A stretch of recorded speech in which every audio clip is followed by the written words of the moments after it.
Luiz, evangélico, teólogo, respondendo a mais um vídeo desses aí com críticas sobre Deus, Bíblia, essas coisas.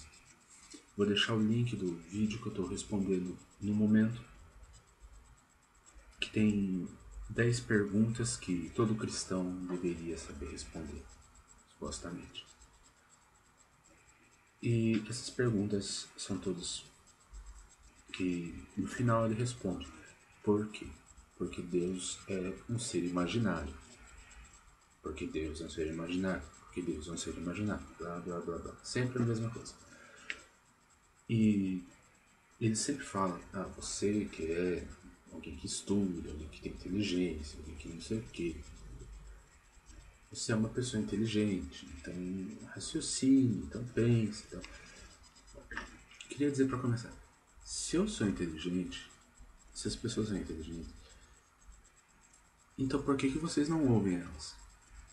Se essas pessoas têm inteligência no dia a dia, se tem médicos, se tem todo tipo de pessoas, por que vocês agem como se elas não pensassem nesse assunto, como se elas nunca na vida tivessem nunca questionado as crenças delas, já não tivessem avaliado que elas não possam ter tido experiências pessoais que provam a existência de Deus, ou então argumentos que são fortes aos olhos dela, não são suficientes a vocês. E por que vocês dizem que a gente é inteligente, nos tratam como se não fôssemos? Vamos lá. Por que Deus não cura amputados? Primeiro, já ouvi relatos de curas. É raro, mas já ouvi. Já ouvi uma vez disso que aconteceu supostamente na África. Também na Bíblia, Jesus curou um que tinha sido cortado a orelha dele. Eu não lembro se eu ouvi mais algum. Acho que eu já ouvi um de uma perna que estava torcida e etc. Mas a primeira coisa é entender por que as pessoas recebem milagres. Elas recebem só porque elas oram? Não. Na Bíblia tem mortos que são ressuscitados, não estavam orando. Elas recebem só porque elas creem? Não, pela mesma razão. Elas recebem por quê? Porque Deus quer dar. E por que Deus quer dar? Deus dá, inclusive, sendo motivado pela confiança nele, a oração, o pedido, a busca, a tristeza, a necessidade, etc. Tem vários motivadores para Deus dar. Mas é importante entender isso. Deus não tem obrigação de fazer nada. Deus criou um mundo que tem o bem e o mal. Deus criou o bem, criou o mal. Tem uma série de vídeos que falam sobre isso.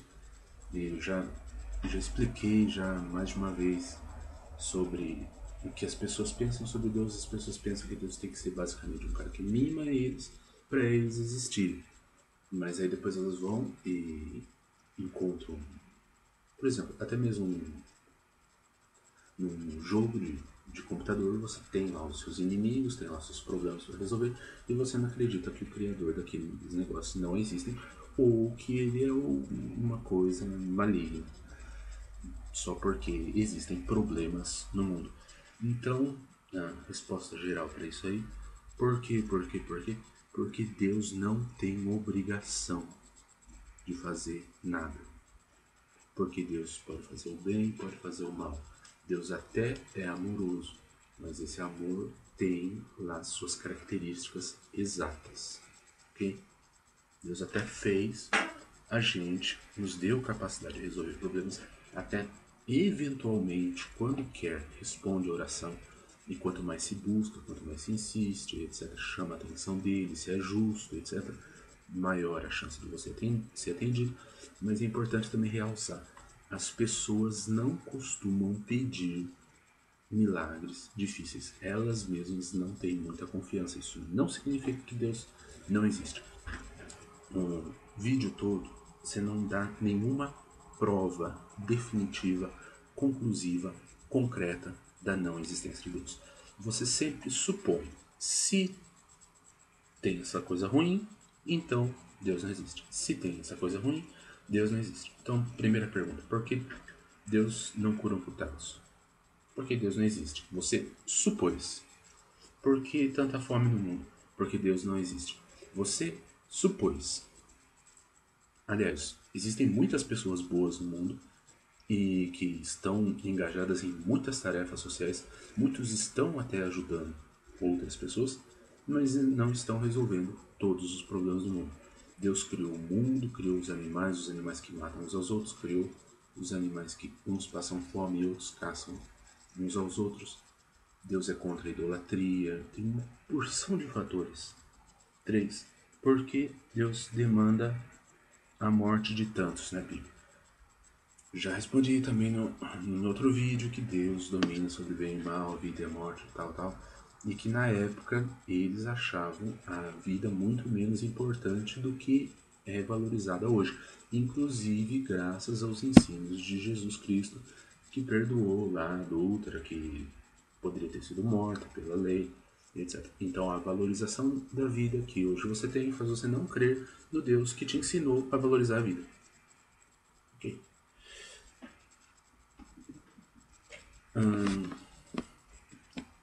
Aí, quarta pergunta. Coisas não científicas. Bom, você tem que tomar cuidado com o que você chama de científico, porque teorias científicas, elas podem estar erradas. Então, se uma afirmação você faz, você deveria ser capaz de prová-la. E eu faço perguntas e geralmente não conseguem provar. Quem me garante, quem me dá uma prova definitiva, 100% segura, de que a Terra não tem aqueles anos que tem? Quem me garante que os experimentos estão todos certos? Quem dá uma certeza absoluta? Ah, a gente acha que tá. Ah, a gente tem certeza, uma porção de gente tem certeza.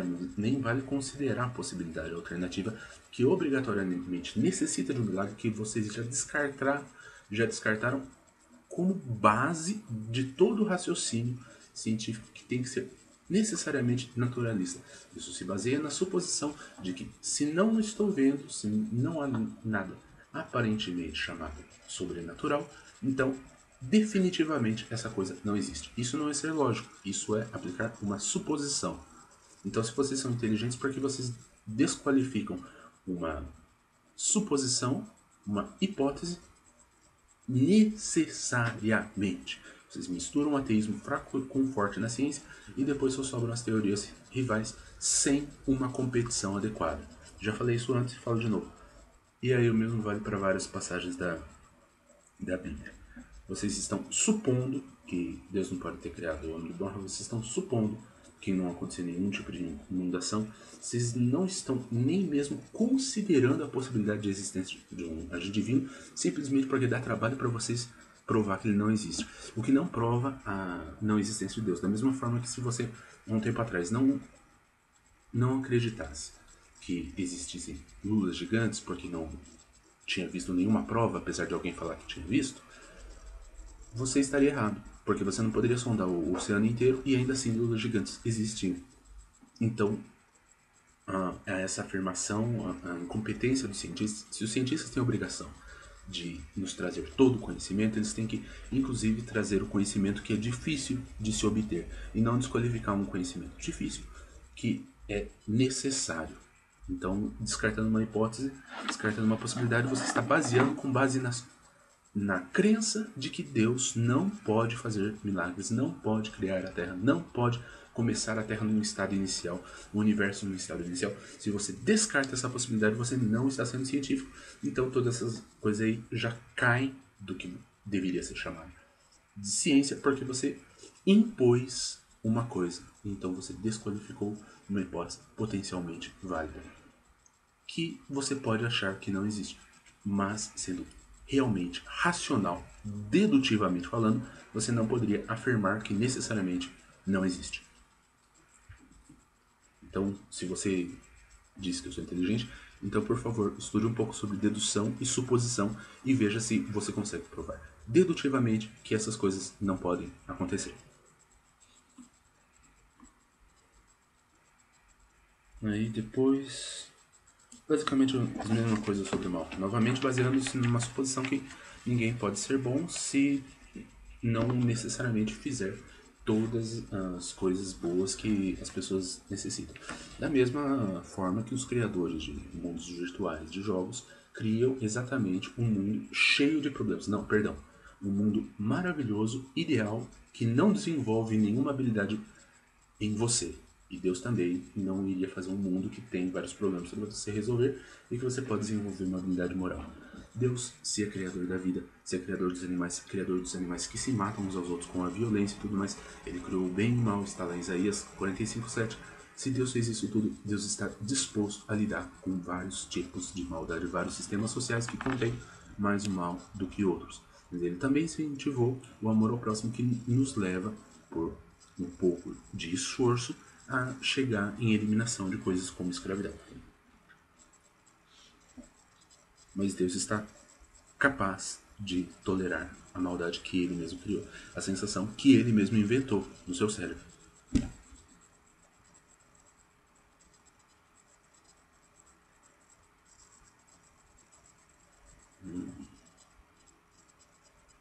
Por que nenhum dos milagres deixou evidência? Porque esses milagres não aconteceram.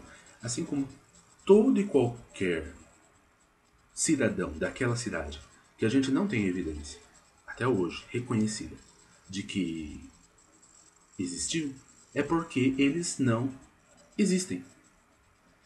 Todo mundo sabe que lá naquela época todo mundo era extremamente rigoroso cientificamente e que as pessoas não eram espantadas com milagres, que todo mundo tinha capacidade de lidar e provar milagres, inclusive de deixar as evidências pelos séculos dos séculos. É isso que você está dizendo? Não.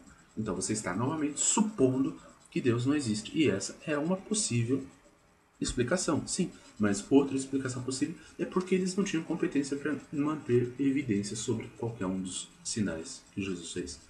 Até porque quem Jesus curou depois morreu.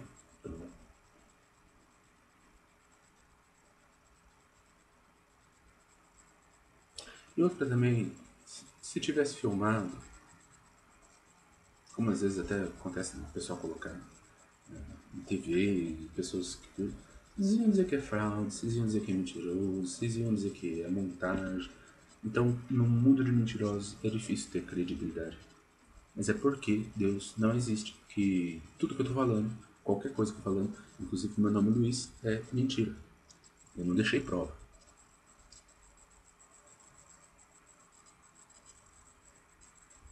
Oitavo. Como Jesus nunca apareceu a você? Bom, agora eu vou reverter. Vou reverter. Jesus já apareceu para mim. Já teve várias manifestações de Jesus. Comigo, com minha mãe, com minha irmã, com minha prima, com minha tia, com amigos, com várias pessoas de igreja, reunião de oração. E Deus já se manifestou. Às vezes dando visões, dando profecias, falando através da boca de outra pessoa, ou falando na mente da pessoa. Eu já vi das três coisas. Eu já tive contato com agentes espirituais. E muita gente diz que também já teve. Então, como você explica que tanta gente tem loucura e só você que não? Muitas pessoas alegam ter tido contato com agentes espirituais ou algum tipo de coisa chamada, apelidada de sobrenatural.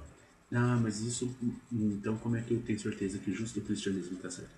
Não, você não tem certeza, mas você tem um indicador, não uma prova, mas um indicador forte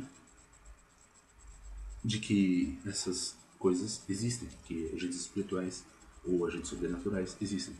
Se eles são exatamente aquilo que eles alegam, não necessariamente, até porque a teoria cristã ela tem uma explicação disso, que tem agentes espirituais que se passam por entidades que não existem, como ídolos e etc. Então, na verdade, nós temos uma boa evidência, que é o testemunho de muita gente, de vários grupos religiosos, que dizem que já tiveram algum tipo de contato com agentes espirituais. Então, se você está desconsiderando isso, então por que você chamou a gente de inteligente? E outra, você está chamando. Então, no meu país, no Brasil, nós temos quase 90% de cristãos. Nem todos dizem que já tiveram algum contato com Deus. Eu não sei exatamente a porcentagem disso aí. Inclusive, essa é uma boa pesquisa. Mas de cristãos dá quase 90%, fora de outros grupos religiosos. Então, se você é uma pessoa inteligente, então você deveria pensar: será que essas pessoas não têm mesmo capacidade intelectual de diferenciar uma alucinação de um evento real? Será que são tantas pessoas mentirosas assim? Novamente, eu não estou provando, mas você está supostamente provando. Na verdade, você está com uma suposição, mas que serviu de base para formar uma ciência que toma essa hipótese como fato. Que Deus não pode fazer milagre. Não, por que Jesus mandou comer sua carne e beber seu sangue? Não, que Jesus não mandou isso. Jesus falou isso por figuras. Jesus é o cara que mais fala em figuras em toda a Bíblia. Semelhante a Deus. Semelhante a Deus, que nas suas profecias usa muito figuras, inclusive em visões. Isso até é um indicador da existência de Deus em Jesus. Que eles sejam da mesma personalidade. Jesus falou isso, mas nunca as pessoas comeram da carne e do sangue de Jesus, porque Jesus subiu aos céus.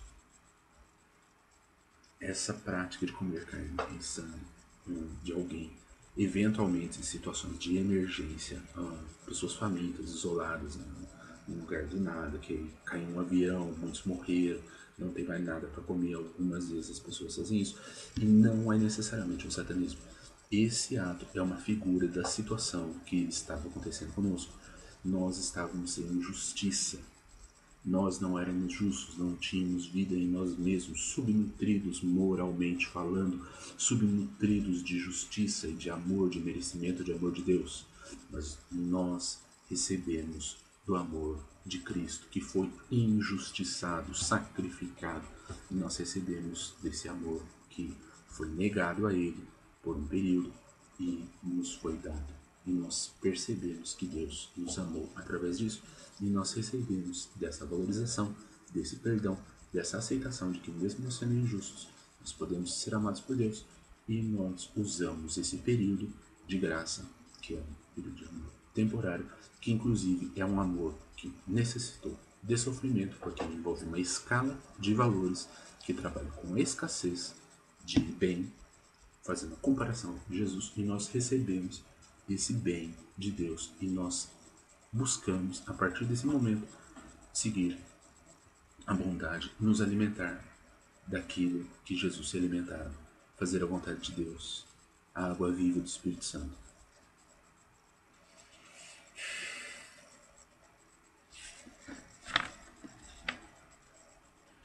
E 10. Por que as pessoas se divorciam? Se a Bíblia afirmasse que quem se casasse nunca se divorciaria, então por que Deus, o próprio Deus na Bíblia, usa uma figura que ele se divorciou da sua nação? Isso não faz sentido. Não há na Bíblia nenhuma afirmação de que quem se casa não irá se divorciar, que não vai ter problema de relacionamento, ou que vai ser fácil, e vai estar tudo bem. Pelo contrário, tem toda uma parte de trabalhar o relacionamento. Então, na verdade, vocês não têm uma prova da existência de Deus. E aquilo que você chama de desculpa, eu não vou desculpar porque você me ofendeu. Acho que é uma desculpa, uma crença bíblica de que Deus faz o bem e o mal. Isaías 45:7. Então, isso não é uma desculpa. Isso é um fato bíblico. E eu vou encerrar por aqui. E quero dizer: você é uma pessoa racional? Você é uma pessoa lógica? Você trabalhou com uma lógica de suposição, uma lógica falível. E é por isso que você não provou nada. E eu não provei também, estou ciente disso. Mas eu não preciso provar alguma afirmação para saber dela. Eu não tenho obrigação, e nem Deus tem, de ficar provando tudo o que eu falo. E tem coisas que, no meu caso, eu não consigo facilmente provar. Mas mesmo que eu conseguisse, não necessariamente tinha obrigação de fazer. Eu não vou provar ainda o meu nome.